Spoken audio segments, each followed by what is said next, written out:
Elimination ఎవరు? వెళ్ళిపోయేది ఆమెనా అతనా? ఈ వారం ఎలిమినేషన్ అనేది వచ్చింది. ఇంకొక్క రోజే ఓటింగ్ ఉంది. ఆల్మోస్ట్ పర్సంటేజ్లు అన్నీ కూడా తీసేసాం. ఇప్పుడు మనం సినారియో మాట్లాడుకుందాం. పర్సంటేజ్లు అందరికీ ఆల్రెడీ చెప్పాను నిన్న, మళ్ళీ చెప్తాం మీకు. నిఖిల్ 24, 23 వరకు ఉంది. సో గౌతమ్ 22, 21 ఇన్ బిట్వీన్ మధ్యలో. సో ఆ తర్వాత ప్రేరణ 15 to 16. ఆ తర్వాత నబీల్ ఉన్నాడు. నబీల్ గ్రాఫ్ పెంచుకున్నాడు, విష్ణుప్రియ కంటే పైకి వచ్చాడు.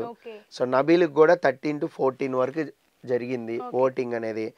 ఆ తర్వాత విష్ణుప్రియ ఉంది. విష్ణుప్రియకి 11, 12 అక్కడ వరకు జరిగింది. ఆ తర్వాత రోహిణి ఉంది 9 to 11 మధ్యలో. అంటే ఇంకా డిస్మల్స్ అయ్యి తీయాలి.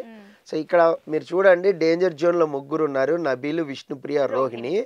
వీళ్ళ ముగ్గురికి the percentage very minute, 1 to 2%. అలాగే విన్నర్ కి చూడండి, గౌతమ్ కి నిఖిల్ కి ఉన్నది కూడా 1 to 2%. సో కాబట్టి అనఫిషియల్ పోలింగ్స్ నమ్మద్దు. ఇదే అఫీషియల్ రికార్డ్ అని ఎవరైనా ప్రచారం చేసినా, ఏ గ్రామ్ లో అయినా సరే, సో అది ఇన్స్టాగ్రామ్ కానీ ఏ గ్రామ్ లో చేసినా సరే నమ్మద్దు. సో ఎందుకు అంటే అఫీషియల్ ఓటింగ్ అనేది ఎవరికి రాదు. అది స్టార్ మా బ్రాడ్కాస్ట్ లో వాళ్ళకే వస్తుంది. అది కూడా చాలా కాన్ఫిడెన్షియల్ గా మెయిల్లోనే వస్తుంది తప్ప దాన్ని ఎక్కడ ప్రింట్ గింటి ఏది తీరు. అసలు మీకు షేర్ అయ్యే క్వశ్చనే లేదు, ఎక్కడ రాను కూడా రాదు. ఊరికి అక్కడ చూస్తారు, చూసి రిపోర్ట్ చెప్తారు అంతే. అంత ఓవరాల్ గా నడుస్తుంది, ఎక్కడ పేపర్ వర్క్ ఉండదు. పేపర్ వర్క్ కనీసం బయటికి ప్రింట్ కూడా తీరు. ప్రింట్ తీసినా బయటికి లీక్ అవుతుంది అనుకుంటే. సో ఒకే ఒకళ్ళు తీస్తారు, దాని క్రియేటివ్ హెడ్ నాగార్జున గారు చెప్తారు, దట్స్ ఇట్, అయిపోద్ది. అది ఎడిటింగ్ లో జర్నీలు బాటమ్ లో ఉన్న ఇద్దరియో ముగ్గురియో వాళ్ళ జర్నీలు రెడీ చేసి పెట్టుకుంటారు. దాన్ని బట్టి వీళ్ళు డేంజర్ జోన్ లో ఉన్నారని బయటికి వస్తుంది. వస్తే ఏది ఎపిసోడ్ టెలికాస్ట్ అవుతుంది అనంగా వస్తుంది. అప్పటి వరకు కూడా జర్నీ మొత్తం చేయరు. అందరు జర్నీలు కొంచెం చేసి పెట్టుకుంటారు, బాటంలో ఉన్న ఇద్దరిది ముగ్గురు చేసి పెట్టుకుంటారు. సో కాబట్టి అన్అఫిషియల్ ఓటింగ్ ఇదే అంటే అఫిషియల్ ఓటింగ్ ఇదే అని ఎవరైనా చెప్తే అన్అఫిషియల్ది ఇది పోలిస్తే నమ్మకండి అని చెప్తున్నా. సో వాట్ ఎవర్ కొంత మనం అన్అఫిషియల్ పోలింగ్ సైట్స్లో అక్కడ కలెక్ట్ చేసిన దాన్ని బట్టి అయితే రోహిణి అయితే లిస్ట్లో ఉంది, దాని తర్వాత విష్ణుప్రియ లిస్ట్లో ఉంది. సో కాంబినేషన్స్ ఏంటి ఇప్పుడు సినారియో మాట్లాడుకుందాం మనం. విష్ణుప్రియ, రోహిణి ఇద్దరు ఉన్నారు డేంజర్ జోన్లో. సో ఇప్పుడు మీరు ఆడియన్గా, యాజ్ ఆడియన్గా ఎవరిని టాప్ 5 తీసుకెళ్తారు, ఎవరిని ఎలిమినేట్ చేస్తారు? రోహిణిని టాప్ 5 కి తీసుకుపోతాం. ఎందుకంటే టాస్క్లు బాగా ఆడింది, జెన్యూనిటీ ఉంది, బాగా ఎంటర్టైన్ చేసింది, వైల్డ్ కార్డ్ కింద వచ్చి చేసింది. సో విష్ణుప్రియకి ఫస్ట్ నుంచి కూడా అది లేదు. టాప్ 5కి వెళ్తే నాకు అసలు అదృష్టం, నేను ప్రేక్షక దేవుళ్ళు మీరు విన్నర్ అయితే అది బోనస్ లాంటిది నాకు అని చెప్తుంది. డిఫరెంట్ గా నన్ను విన్నర్ చేయండి ప్లీజ్ దయచేసి అని చెప్పింది.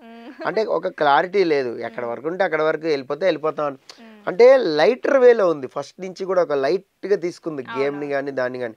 నాలో సీరియస్నెస్ లేదని మీరు ఎందుకు అనుకుంటున్నారు అంటే నీ బిహేవియర్, నీ బాడీ లాంగ్వేజ్, లేదంటే నువ్వు మాట్లాడే మాటలను బట్టి సీరియస్నెస్ లేదని చెప్పుకుంటాం. నువ్వేదో దోశతో, ఎగ్గులతో, బజ్జీలతో నామినేషను ఇలాంటి దాన్ని ఏమంటారు ఫుడ్ విషయంలో నామినేషన్ చేయడం తప్ప నువ్వు గేమ్లో ఎక్కడా లేవు కదా. నువ్వు ఎగ్గు పడేసావని తేజాన్ని నామినేట్ చేయలేకపోయావు, పర్సనల్ రివెంజ్ ప్రేరణ మీద తీర్చుకున్నావు. సో అంతకుముందు అమ్మాయి హరితేజ ఉంటే హరితేజ మీద తీర్చుకున్నావు. సో అంతకుముందు నైని పవన్ ఉంటే నైని పవన్ నామినేట్ చేసావు. ఒక మెగా చీఫ్ అయిన తర్వాత ఒక 5గురు నామినేషన్ పెట్టమని పెద్ద బాధ్యత ఇచ్చాడు బిగ్ బాస్, దాన్ని సరిగా హ్యాండిల్ చేయలేకపోయావు. తీసుకుపోయి నబీల్ మీద వేసినావు బాంబు, అటు ఫేవరెటిజం చూపెట్టినావు, గేమ్లో లేవు నువ్వు. పోనీ నబీల్ని ఏమన్నా నువ్వు మంచి ఒక సూపర్ పాయింట్తో నామినేట్ చేసినావా? లేదు. నువ్వు ఏం చెప్పావు అక్కడ, నీలో ఫైర్ పోయింది, నీకు ఎంటర్టైన్మెంట్ ఇవ్వట్లే, నువ్వు వైల్డ్ కార్డులు వచ్చిన తర్వాత నువ్వు తగ్గిపోయావు, ఇలా మాట్లాడింది. సో ఏంటంటే ఏదైనా కూడా విష్ణుప్రియ గేమ్లో లేదు అనడానికి చాలా పాయింట్లు చెప్పచ్చు మనం. నువ్వు లైటర్ వేళ ఎందుకు అనిపించింది అని ఒకవేళ అడిగితే ఎవరైనా మన ఈ వీడియో చూస్తే చాలా అమ్మాయి సీరియస్ చెప్తున్నా. ఎందుకంటే మీరు ఎందుకు అనుకుంటున్నారు నేను నవ్వుతూ ఆడితే సీరియస్నెస్ లేదా అంటే, నవ్వుతూ ఆడితే సీరియస్నెస్ ఎందుకు వచ్చింది? మీకు వచ్చిద్దా చెప్పండి. ఇప్పుడు ఎవరైనా చనిపోతారు, మనం వెళ్తాము, అక్కడ నవ్వుతూ ఉంటే ఎంత అసహ్యంగా ఉంటుంది. అలాగే గేమ్ లో నువ్వు నవ్వుతూ గేమ్ ఆడితే లైటర్ వేనే అనుకుంటారు. అంటే అంత పెద్ద ఎగ్జాంపుల్ ఎందుకు చెప్పానంటే తనకు అర్థమయ్యేలాగా చాలా మంది వచ్చి చెప్పినా కూడా బుర్రకెక్కలేదు. లాస్ట్ లో శ్రీముఖి ఏదో చెప్తే అట్లానే తల ఊపింది, ఇక అప్పటికే డ్యామేజ్ అయిపోయింది, వాట్ ఎవర్ అయిపోయింది. నువ్వు ఎంతసేపు పృథ్వీ ఇస్ మై ప్రయారిటీ అని అంత గట్టిగా చెప్తే నువ్వు పెయింట్ బ్రష్ నామినేషన్ అప్పుడు అంత గట్టిగా అనౌన్స్ చేసినప్పుడు ఇంకెవరు ఏం మాట్లాడతారు హౌస్లో? నీ జోలికి ఎందుకు వస్తారు? ఇంకా ఇగో నిన్ను నామినేట్ చేయాలన్నా అదే పాయింట్ ఉంటుంది ఎవరికైనా.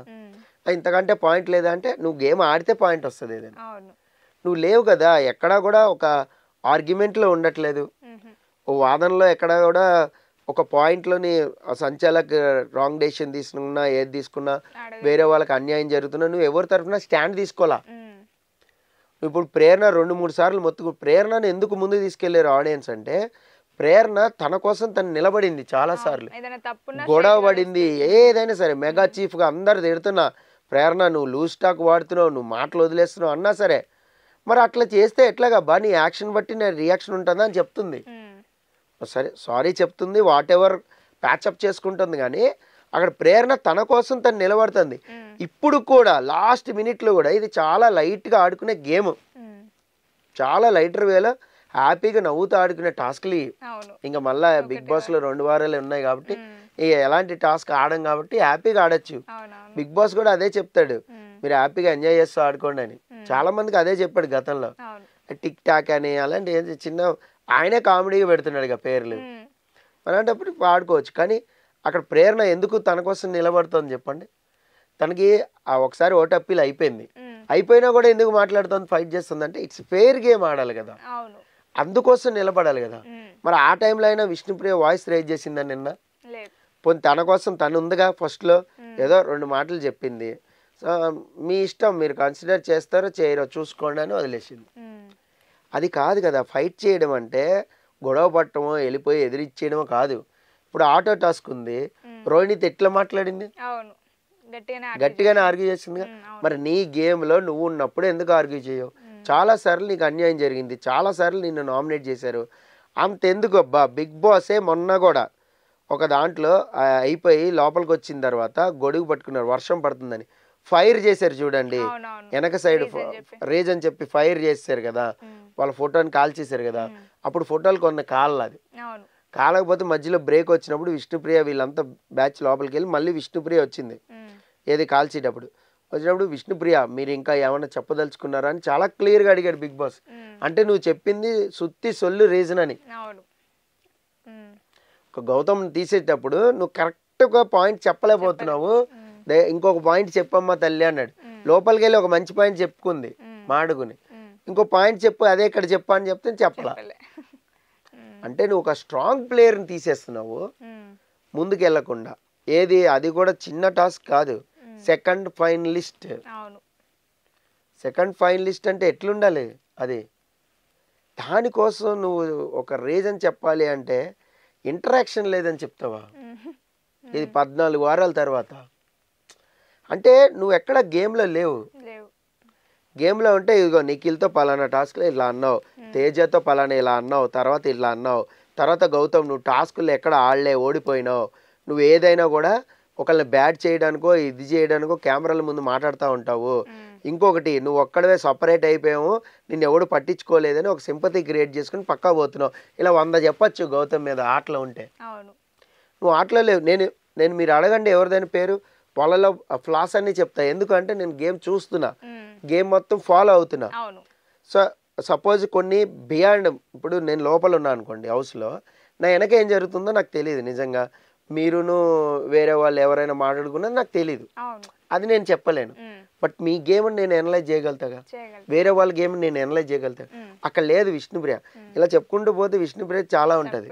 సో కాబట్టి విష్ణుప్రియని ఏ మాత్రం టాప్ 5కి తీసుకెళ్ళి రోహిణిని ఎలిమినేట్ చేసినా అది అన్ఫేర్ అవుతుంది. దాని గురించి మనం సోమవారం పెద్ద డిస్కషన్ పెట్టుకుందాం కావాలంటే. సో ఎందుకంటే రోహిణి టాప్ 5లో డిజర్వ్. ఇప్పుడు చెప్పండి ఎవరు ఎలిమినేట్ అవుతారంటే విష్ణుప్రియ ఉంది, నబీల్ ఉన్నాడు. ఇప్పుడు విష్ణుప్రియ నబీల్లో ఎవరిని పంపించాలి? విష్ణుప్రియనే పంపించాలి. మరి నబీల్ని పంపిస్తే అది ఫెయిర్ అవుతుందా? లేదు, కాదు. కాదు, ఎందుకంటే ఫస్ట్ నుంచి ఆ గేమ్లో ఉన్నాడు, ఆడాడు.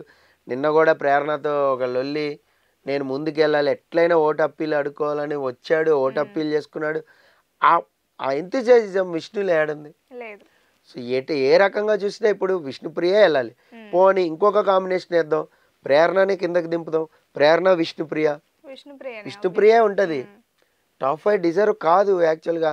మరి ఆ లెక్కలు వేసుకుంటే బిగ్ బాస్ ముద్దు బిడ్డని మరి విష్ణుప్రియని ముందుకు తీసుకెళ్తే రోహిణిని ఎలిమినేట్ చేస్తారు. లేదు విష్ణుప్రియని ఖచ్చితంగా పంపించాలి, లేదంటే బాగోదు, షోకే కొంచెం డ్యామేజ్ అయ్యేలాగా ఉందంటే విష్ణుప్రియని పంపిస్తారు. సో విష్ణుప్రియని పంపిస్తే విష్ణుప్రియ షాక్ అవుతుందేమో కానీ అక్కడ ఉన్న వాళ్ళు, సో మీ ఆడియన్స్ అయితే షాక్ అవ్వరు. మంచిగా అయిందిరా బాబు, బాగా అయిందిరా బాబు అని కూడా అనుకుంటారు. సో వీళ్ళకైతే ఛాన్సెస్ ఉన్నాయి. సో గౌతమ్ నిఖిల్ అయితే సేఫ్ జోన్లోనే ఉన్నారు. మరి ఇంకా షాకింగ్ ఎలిమినేషన్ అంటే గౌతమ్ ఎలిమినేట్ అయిపోతే మీరు నేను షాక్ అవుతాం అంతే. ఎందుకంటే అన్అఫిషియల్ ఓటింగ్ మొత్తం తప్పే అని క్లియర్గా చెప్తారు అనమాట. ఎవరు నమ్మరు. సో ప్రస్తుతం అయితే రోహిణియే లీస్ట్లో ఉంది. రోహిణి వెళ్ళిపోయే అవకాశాలు ఎక్కువగా ఉన్నాయి. సింగిల్ ఎలిమినేషన్, డబుల్ ఎలిమినేషన్ అయితే రోహిణితో పాటు విష్ణు లేదా రోహిణితో పాటు నబిల్ వెళ్ళే ఛాన్సులు అయితే ఉన్నాయి. Okay sir, thank you.